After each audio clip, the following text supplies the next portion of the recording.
So the scores have ranged, the average has been about 37.25 out of 100 for these 10 companies that have already fully completed the CRDA. And here's the thing, they're not in mourning about that. Because once they completed the CRDA, then we were able to co-create with them what's the strategy, what's the way forward, where do we want to invest over time. So the corporate pledge itself, these are the 4 pillars from the corporate pledge. Promoting sustainable and innovative business through protecting the freedom of religion or belief. Now that idea and that language, the freedom of religion or belief, comes directly from the United Nations Declaration of Human Rights that was concretized by the UN in 1948. So the whole concept of protecting the freedom of religion or belief was the foundation of the corporate pledge. And what we did was we brought our expertise in working with corporations around the broader topic of religion to consider, well, how would you measure these 4 areas? Non-discrimination and non-harassment on the basis of religion or belief, religious accommodation and inclusion, and the 4th pillar is protecting and promoting freedom of religion or belief in our communities. And you'll see from the data that there are some places that are just more accessible for most companies, almost regardless of where they are on the planet, to have policies and practices in place, even if people don't always follow them. But you have policies and practices that, for instance, address non-discrimination and non-harassment. You have policies and practices in place around religious accommodation and inclusion, but maybe not so much the last one. How do we do that in our communities, in the places where you work, in the places where your employees live, in the relationships that you have with vendors, with depending on if you are a federal contractor? Like, how do you vet those companies that you work with? Is there a similar vetting process around that company's either efforts to thwart or that company's efforts to support the non-discrimination, non-harassment, accommodation, inclusion, and the overall protection that people should be able to believe and practice what they want? So those are, and here's the thing, like all things, it's a little bit of a high level, it's a high bar. But why not shoot for the high bar? We do with other things as well. So let's have a high bar to operate from and then work toward. So in terms of the overview of the CRDA itself, we then have it broken down into 4 areas that reflect the pledge. Criteria for identifying and reducing workplace discrimination and harassment. Criteria for implementing appropriate workplace religious accommodations and other strategies for multi-gender inclusion. Criteria for demonstrating commitment to freedom of religion or belief. And criteria for protecting and promoting freedom of religion or belief in communities with partners. So it doesn't necessarily mean that you are solely, your business model may not be one that actually lends itself to supporting the freedom of religion or belief as written, but that doesn't mean that the partners that you work with don't allow for that. So I would consider, an example might be, if you think about organizations that you partner with when there's a disaster that happens. Like, you may have people that go to disaster areas and they support families, they support communities, or you work with a partner that does that. Do they support the freedom of religion or belief in the work that they do? And if you're supporting them, then you are promoting the freedom of religion or belief. And it's not a backdoor. It is actually the structure in which many companies operate around CSR, ESG, or that's a function of their DEI practice. So the first concept, criteria for identifying and reducing workplace discrimination and harassment. So of the companies, 100% of the companies that of the 10 companies that participated all have a general anti-discrimination EEO policy that's distributed to employees on hiring and orientation, specifically mentioning religion. So all of them had that. 50% of them included equal employment statements that specifically mentioned religion in all hiring materials and advertisements, including on their website. So that becomes kind of like one of those things where these are just kind of like, for those of you who are old enough to remember the Arsenio Hall show, these are the things that make you go,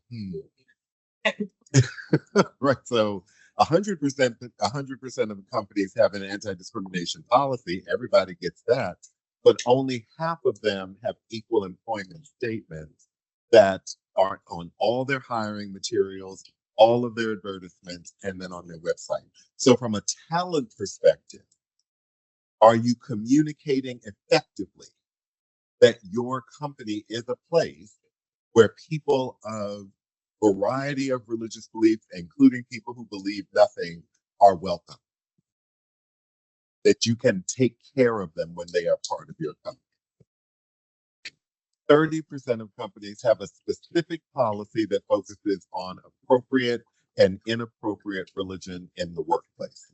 Religious expression, in the workplace, including unwanted proselytizing and religious-based harassment. 30%. So again, if we're not clear, and if you're not clear with communicating to your employees about the behavioral expectations of proselytizing is something that is a part of many traditions. And we have actually worked with a couple of companies on creating policy around that, because we don't want to tell people that they should not practice what they believe, but we do need to give people parameters in terms of how does that happen. So you invite someone to attend a service with you, you invite someone to study a sacred text, they say no thank you, and then that kind of needs to be the end of it.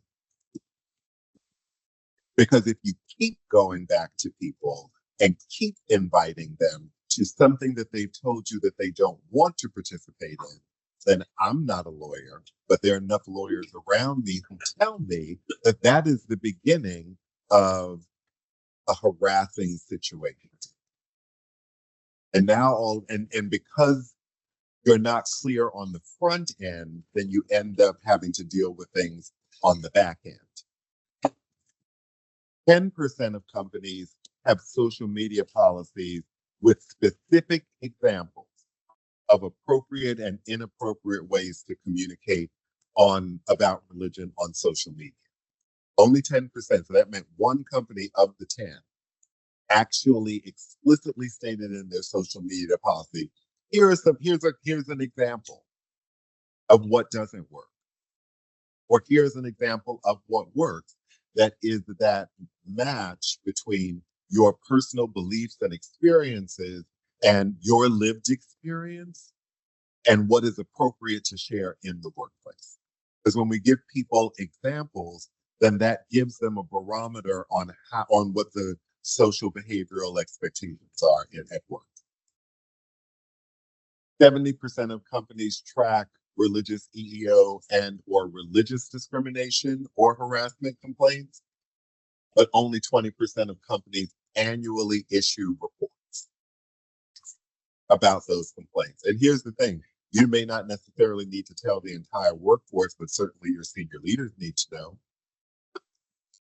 Certainly your senior managers need to know what's happening in the culture so that they can address it in their teams before there's a blow up. 80% of companies offered religious diversity programming in the last 12 months from the time that they completed the CRDA. And thank you for those who you brought us in to do that. There may be others. 70% of companies made religious diversity programming available to all employees. 60% provided informal educational opportunities on religious diversity outside of formal programming. So those might have been activities that if a company had some kind of faith-based employee resource group, there may have been more opportunities for learning and exploring around religious diversity broadly defined. 20% of companies included training on appropriate and inappropriate conduct around religious expression during standard onboarding.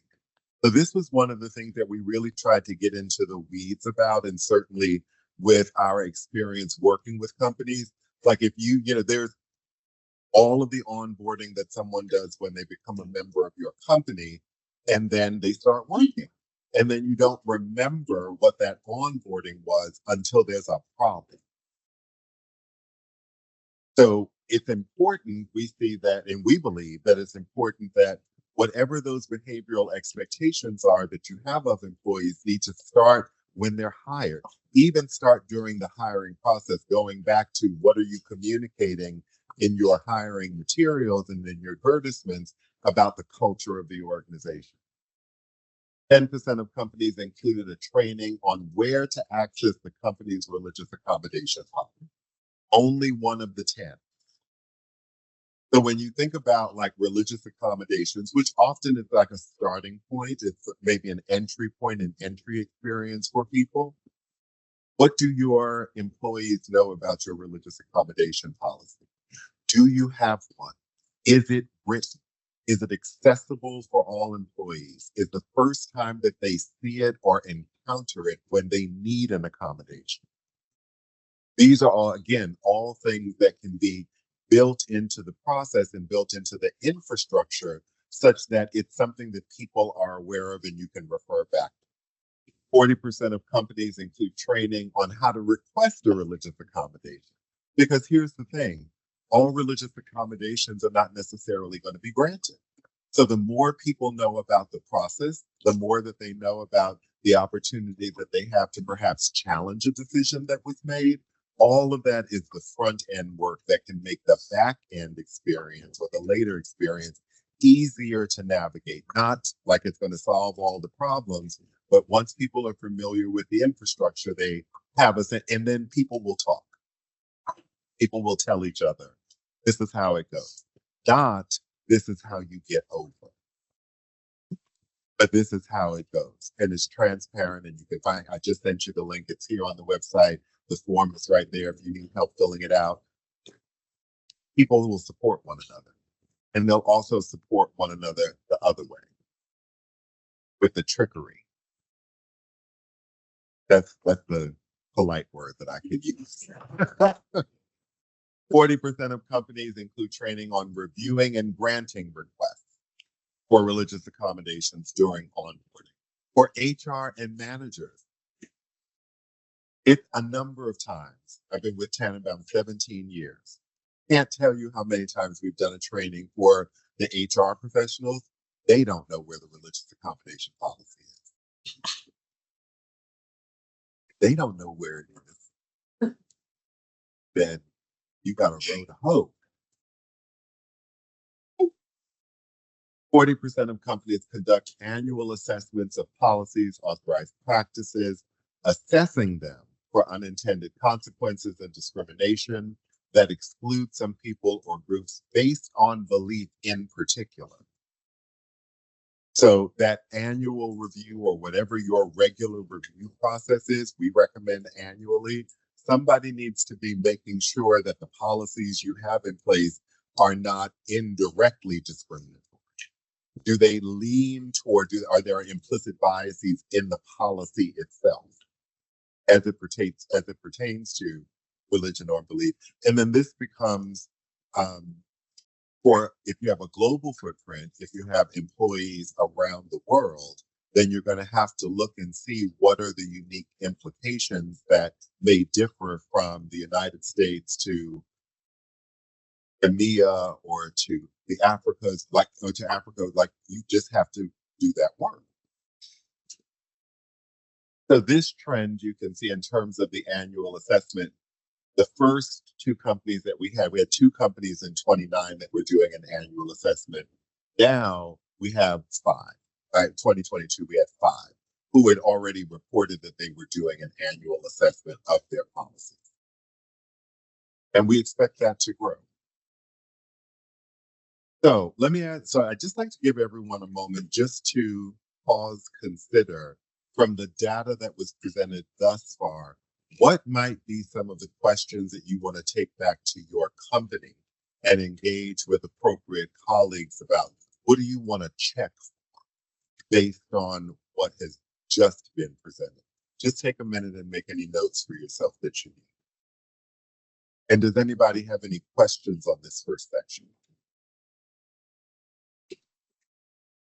Yeah. Are you able to share the size of the companies that took part in the assessment?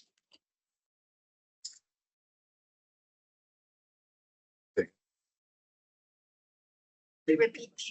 Oh, repeat the question. I'm sorry. Um, the question is, do we have any information on the size of the company that completed the CRDA? I'm feverishly looking for that information. Let me come back to you on that because it's somewhere either in this notebook or somewhere else. So I will get it to you. Yes. You can also be sharing the slides. I can share the slides. Yeah. Yeah. When you were in section, thank you. When you were in section 2 and you were talking about 10% of companies, had social media policies and they gave examples. Was this specifically related to how employees manage their own personal social media, or was this related to the ways in which they engage in social media when they are on behalf of the company? On behalf of the company. On behalf of the company. Yes. Who are the individuals or groups that are reviewing the policies themselves? So one of the things you're making me think of is, are the leadership teams involved in your religious parts of the workplace involved as a practice? So practicing, per your comments last, are they reviewing the policy and using that as an exercise both to change but also to grow? So we don't ask who's doing the review. We only ask if a review is being done. But based on the question, I do think it's important to kind of like take that back and find out. I'd probably start with legal and find out from legal, is there anyone who's doing a policy or a review of our policies and with what frequency? I think that would be the place to start. One other thing about the CRDA is that it's not one person's responsibility to complete. So you get user access, and then you share that with all of the relevant departments who can answer the question. Yeah. Andrea Wicks-Bowles with LCW. First of all, this is very cool. And what I find is when you create an assessment tool, it almost becomes a teaching tool by virtue of answering the questions and realizing, oh, shoot, about that. So with that, in the spirit of that, I'm wondering if you might think about a question that gets at senior leadership development. Something that plants the seed of, is there an intentional, is there a module, is there an experience senior leaders goes through to better prepare them to manage with risk concept? Something like that. Yeah, I think that might end up as part of the debrief of the report. So that would be a question that we would include when we're debriefing the results with a company, because I think that every company will have its own, if you will, kind of like suite of education for people as they move through management of the company. But if religious diversity is not something that anybody has thought about, then it's unlikely that it is a part of the work. So like the overall long-term strategy, there may be work for the general workforce, work for managers, work for shareholders, work for the board of directors, like thinking about like where, based on our assessment, based on our internal assessment, where and when do we want to engage in that work and okay, so concept 2. In this section, we look at the criteria for implementing appropriate workplace religious accommodations and other strategies. So 30% of companies have a formal religious accommodation policy. the 3 of the 10, a formal policy. Now, one of the things that I experienced very early on at Tanenbaum and working with different companies is this idea that without a formal policy, it is then left up to the goodwill of your managers. Now, one of the things that we talked about just this far in the morning is the barrier that sometimes can exist for people around just addressing religious diversity. Sometimes for some people, it's literally like this. Like, you can't see me, and therefore you can't see me, and you can't ask me a question around it. For other people, they use their own beliefs as the barometer for what is an acceptable accommodation.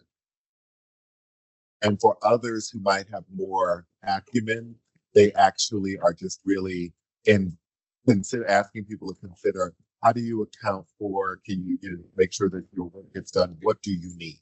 What do we need to do to make sure you get what you need? Without a formal policy, it's kind of like a little bit free willing.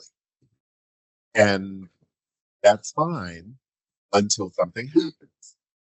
And then the person who may be operating in the manager who may be operating what they think is the best procedure actually has not been given any guidance on it. So if they've not been given any guidance, then you kind of get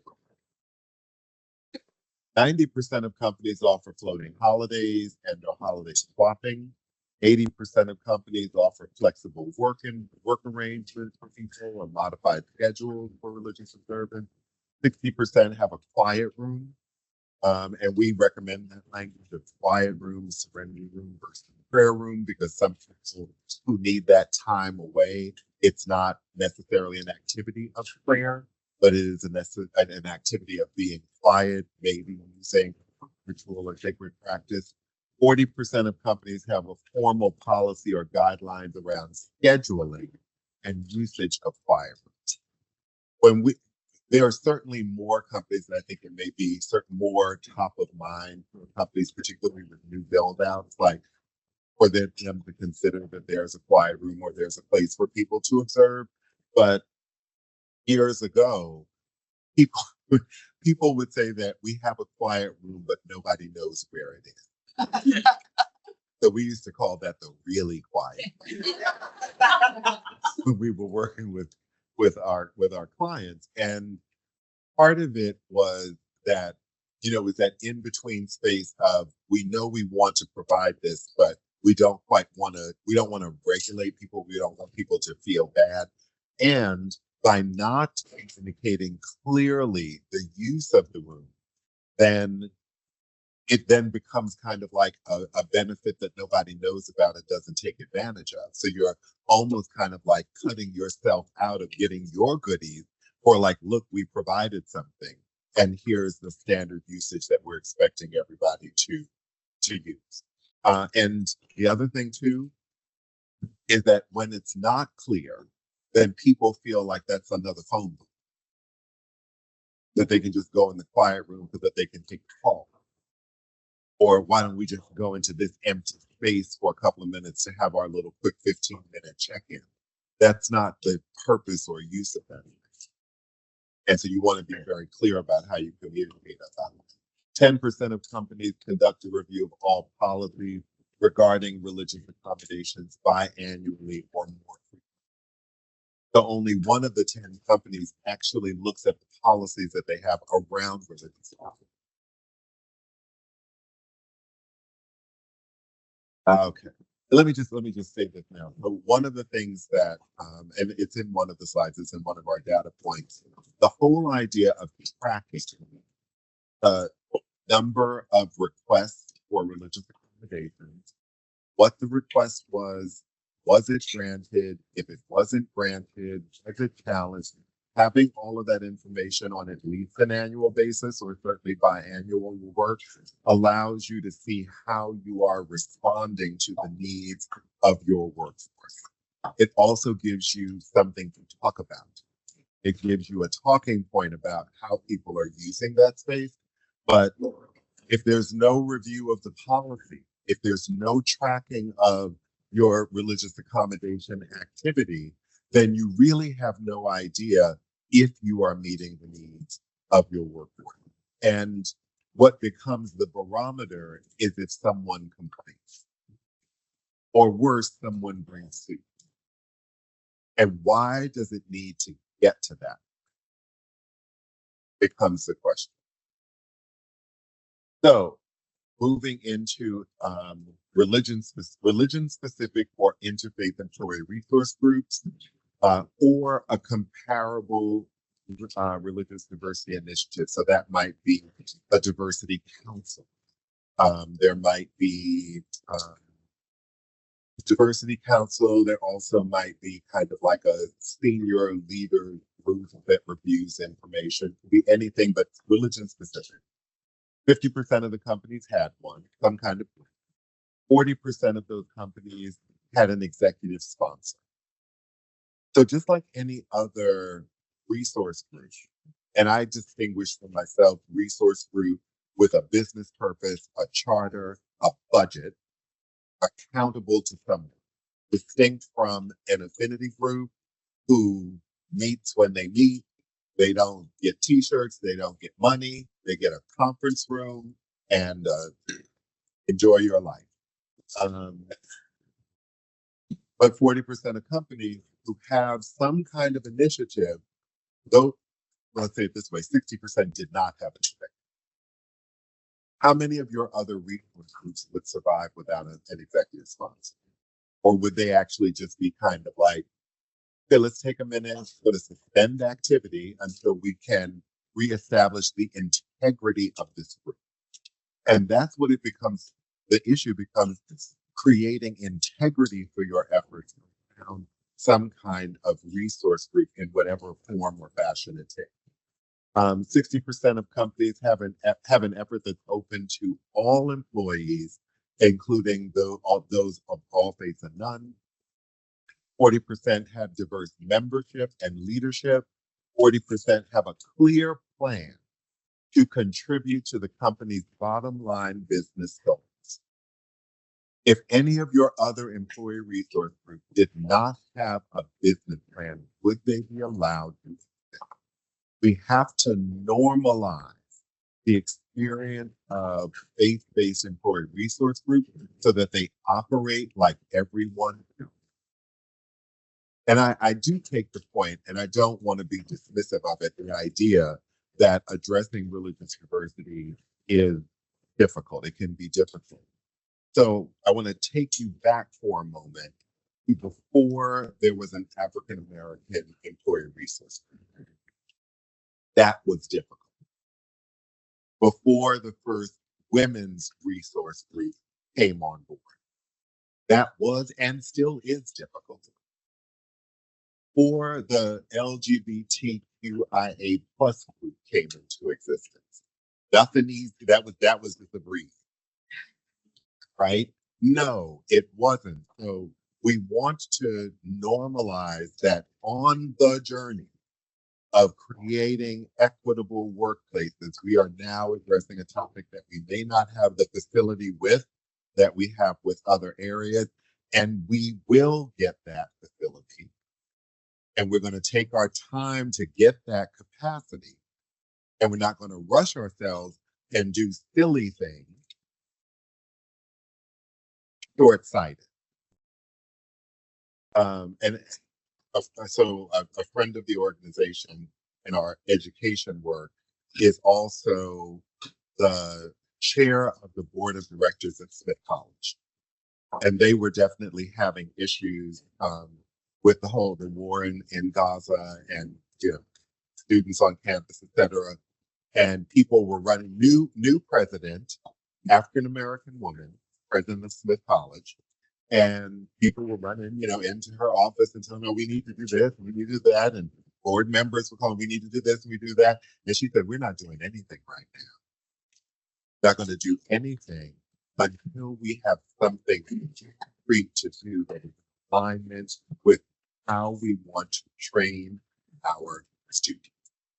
We are going to wait until we have this worked out well. 30% of companies say their effort contributes to the company's bottom line. How do they know that? Because they're tracking. They're tracking the efforts and the activities that the resource group engages in so that they can report back. Ford Motor Company, one of the best examples I ever heard. They had one of those efforts where you could buy a Ford car at the employee price. The interfaith network, they have an interfaith network. They've had it for over 20 years. The interfaith network decided that this was going to be a project that they wanted to engage in. Through their unique outreach, they brought in $260 million in savings. That was directly attributed to their outreach. But we want to be specific. There's an opportunity for us to be specific. 40% of companies engage in other types of efforts that use religious diversity and inclusion to achieve other bottom line business goals. So your faith-based employee resource groups, whatever configuration they are, I imagine that many times you are encouraging and in some instances requiring that your employee resource groups look for ways to support each other's work, not just show up at the meeting and have a cup of coffee, but that they're actually, whatever work they're doing kind of like out in the world, that they're looking for do that. So what's the opportunity for your faith-based group effort with the African American group, the people of color group, the women group, the LGBTQ plus groups, Asian Pacific Islanders? Like, what's that collaborative opportunity? 10% of companies track religious accommodation requests and responses. I've already spoken to that. None of them reported on religious accommodation and requests to senior leadership. None of them. And 10% assess the findings from their religious, so that's one company, assesses from their religious accommodation tracking to identify and use those trends to develop and adapt new policy. Because here's the thing, maybe people aren't using the policy because it actually doesn't work in the way it's being presented or in the way it's structured. And like people like Ted Childs, Deb Daggett. Deb Daggett was the chief diversity officer at Merck for many years, another couple of companies before that. She said when they first started dealing with partner benefits, long before gay marriage. So when the best you could get was domestic partner benefits, and that was not something that you could get across the country. That depended on the city, not even the state. That depended on the city that you were living in. The concern from senior management when they started exploring partner benefits was that everybody was going to run down to HR, claim to be gay, so that they could get spousal benefits. That was literally those were the things that chief diversity officers at that time were fielding. So likewise, everybody, and there's this concern like, well, people are going to pretend to be religious so that they can get time off and this, that, and the other thing. It's kind of like, maybe, but if your structure is in place, it will sift out people who are trying to abuse it. Doesn't it already? It already sifts that out. So this is not going to be different. 60% of companies provided opportunities for employees to give feedback on religious inclusion policies and practices. Now, I know that we are living in a slightly different world in terms of social media and how people communicate, et cetera. But again, this goes back to kind of like training, onboarding, every opportunity that there is to explain to people what the behavioral expectations are. And, you know, we want your feedback. It doesn't mean that we're going to be able to always do what you want.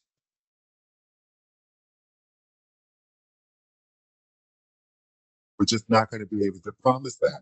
And as an aside, I heard something on a radio program last year or earlier this year, the whole idea of safety. I can't promise you safety. I can promise conditions in which you might feel safe. But your personal lived experience of safety, I can't promise you that. And likewise, don't write checks you can't cash. Don't make promises that you can't keep, and communicate what you can do.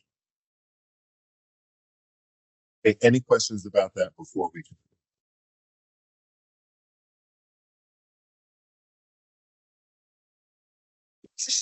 I know I'm behind. How far behind am I?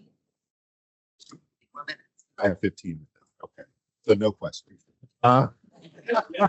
We'll take your questions during lunch. Because you never want to be in between lunch.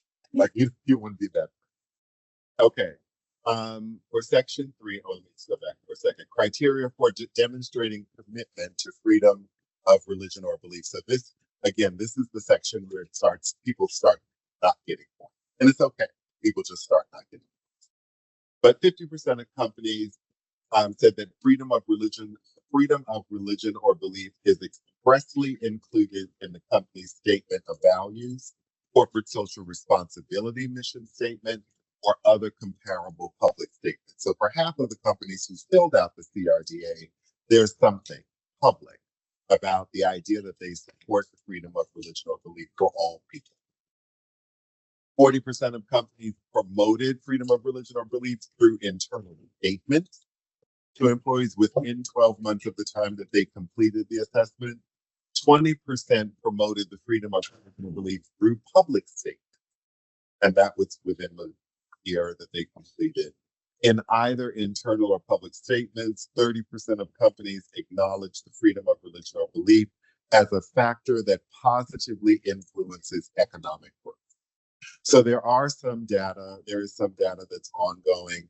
For instance, there is a ranking of country. There's a top to bottom ranking, like 1 to 160, I think, of countries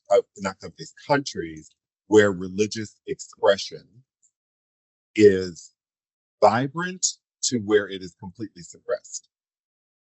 So something that you then might want to consider is, where are we doing business?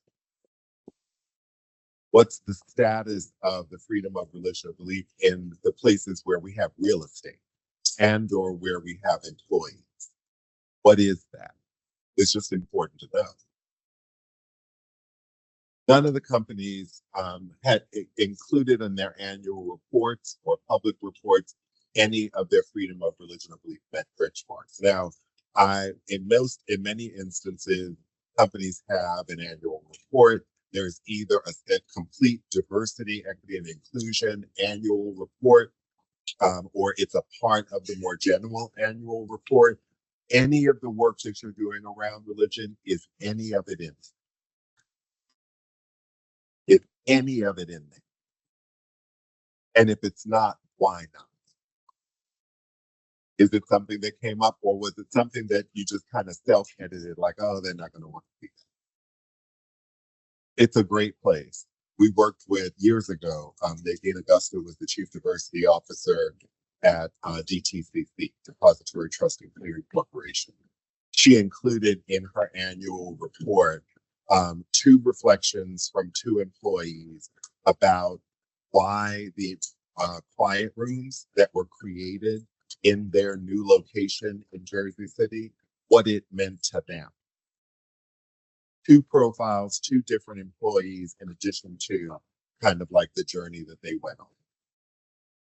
That was something that always could be given out. Our name was in it, so I gave it to a few people. Last concept, and we may have time for a couple of questions. So I'm sorry.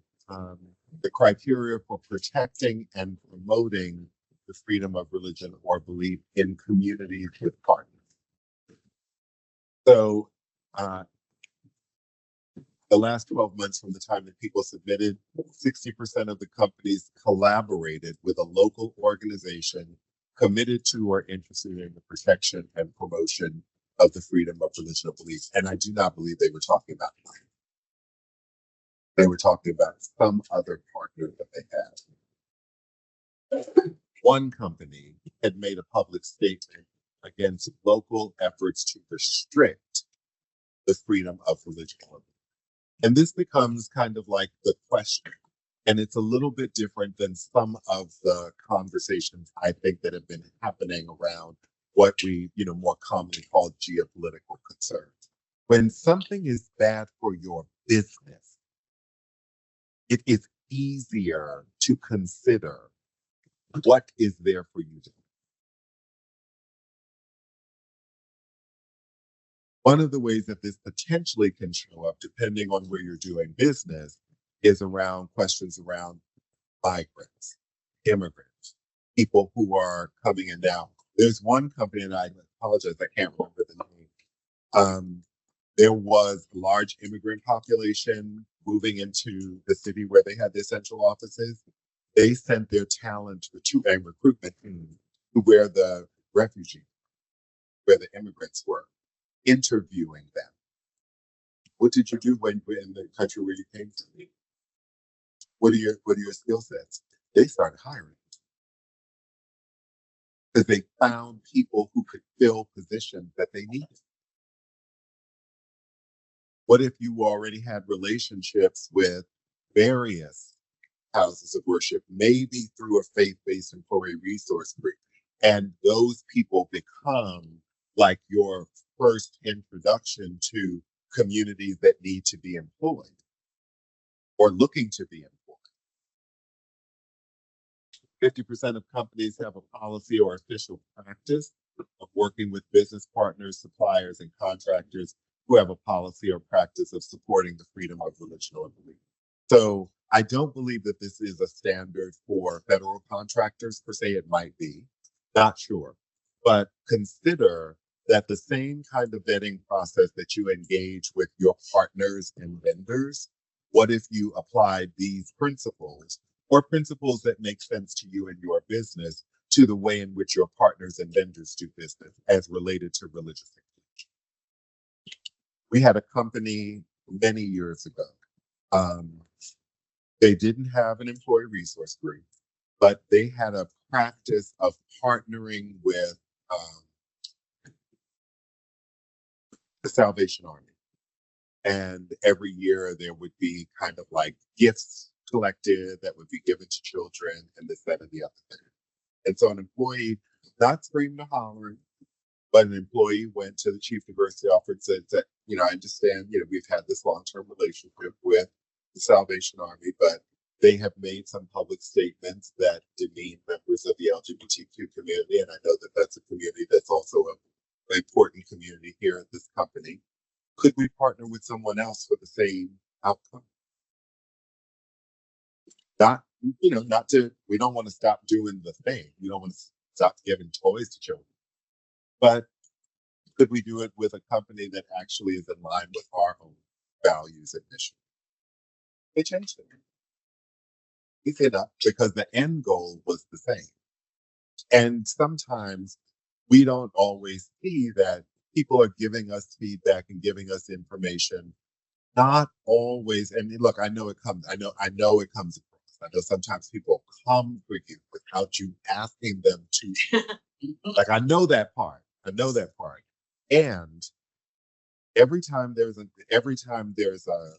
request or can we do something different, sometimes it's really an opportunity for, have we looked at our mission values with this partner? Maybe we missed something, and that's something that we can correct. 10% of companies identified the business partners, suppliers, and contractors with which they work that have a practice or policy. And here's the thing, it may not mean that you're going to immediately cut them off, but when you give people that communication, like, hey, we're looking for this thing. This is something that's important to our values and our mission, reason why we exist. We're going to be checking back on that in a couple of years. You got 3 years or whatever it is. You have a little time, but we're going to be checking for that. 50% of companies made a financial contribution in support of the freedom of religion or belief. And then just in terms of overall progressive trends, this is what we've kind of seen since 2019 till now. And again, we're talking about 10 companies, so it's not a huge data set, but it is up and down. It is up and down, but it's not nothing. That's the important takeaway. It's not that people are going to the CRDA and having nothing to. They do have things to report. They do have really good work that they're doing, but we want to support that overall work as well. 100% of companies have that general anti-discrimination policy, but a consistent area of weakness is that no company was tracking religious accommodations. And no company actually included their efforts around religious diversity in their annual reports or in any of their benchmarks, just something there. And that was consistent across all of the companies. So some recommendations. I can't say it enough. What gets measured gets managed. We know that. So I really encourage you to consider tracking and reporting on the policies and practices and activities that you already engage in. Just get a sense of what that is. Consider this an investment in moving from immediate responses to long-term planning. We're always going to have crisis response. It will always be something that we have to address. But to some of the points that Samreen spoke about, it's kind of like when the more time you invest in the infrastructure, because when things happen, then you have your feet are a little bit more firmly planted the next time something happens, as opposed to just responding in crisis all the time. Like, okay, that's okay, go back to whatever. Clearer communication, over communicate. Your hiring practices, your onboarding, your advertisement, like clearly communicate behavioral expectations. What do you want people to do? And if there's any hint in the policy or practice that it could be misinterpreted, look at it again. Get somebody else to look at it. Because the clearer you communicate, there's still going to be places where people are kind of like, well, I thought you meant this. It's kind of like, no, let's read it together. And always aligning your religious DEI values with business imperatives. A lot of times, the work ends up being focused on the workforce, or it might be about the workplace. It's either one of those. We really do encourage everyone to consider what are the marketplace for your work around religion and diversity, equity. In your industry, in your business, where does religion lie? If it's just in relations among employees, that's fine. But are you missing anything by not looking in the business? Think about that Ford model, $240 million a sale. And then aligning religious DEI values with the creation and maintenance of culture. Because culture evolves. People evolve, culture evolves. So you want to always be looking at where are our values around religion and DEI a part of that evolution, not just something else to tick off on the list. And then, we invite everyone and encourage everyone to complete the CRDA. I promise you it's not onerous. Multiple people can participate on it at the same time.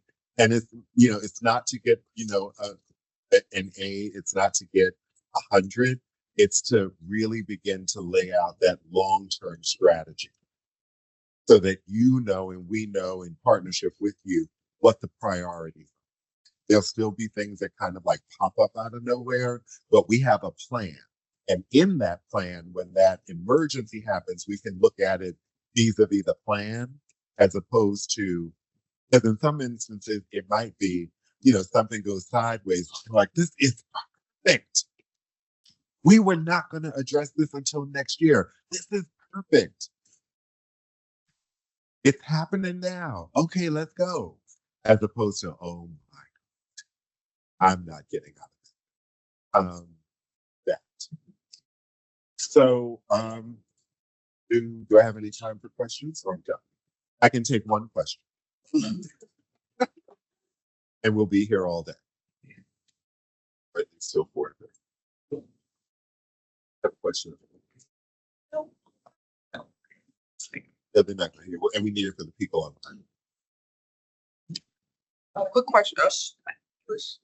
There we go. Can you hear me? Yes. How long does this take to complete typically? What is it, a couple of weeks or how have people reported how long it takes them?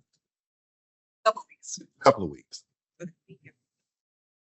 And you do have, again, you have you have user access that you can share so that it's no one person's job to go around and find all this information.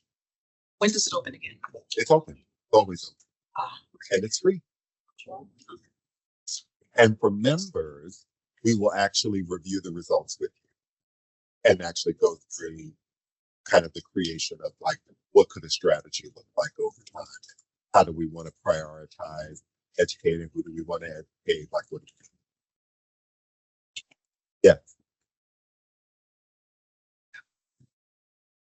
You. Can you hear me? Yeah. Yeah. I'm starting with Edward Jones. Thank you for today. It's very, very insightful. Very insightful. My question is about this tool, CRDA tool. How are members, we are members. And so my question is, how are we informed about this, or is there a proactive outreach for us to complete the survey? Because we did not, and I think we would like to. So I'd like to learn more about that process.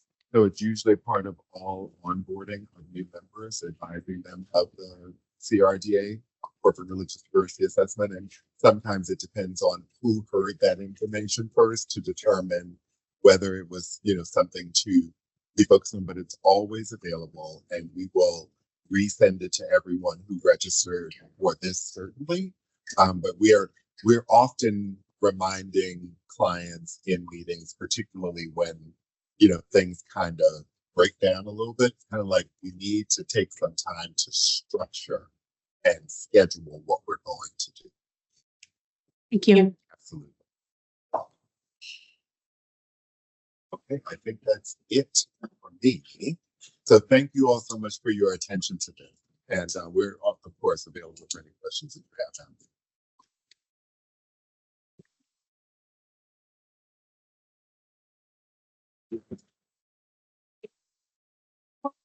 Oh, yes, I just joined. The